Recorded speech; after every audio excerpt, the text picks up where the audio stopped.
గుమ్మాడి గుమ్మాడి ఆడిందంటే అమ్మాడి, డాడీ ఊపిరిలో మురిసే కూచిపూడి.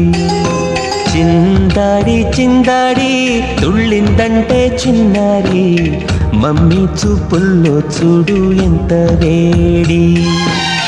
వద్దంటే వినదే పగలంతా ఆడి పాడి, ముద్దైన తినదే పరిగెత్తే పైడి లేడి. చిలకల్లే చెవిలో ఎన్నో సులాడి, పడుకోదే 12 ఏం చేయాలి.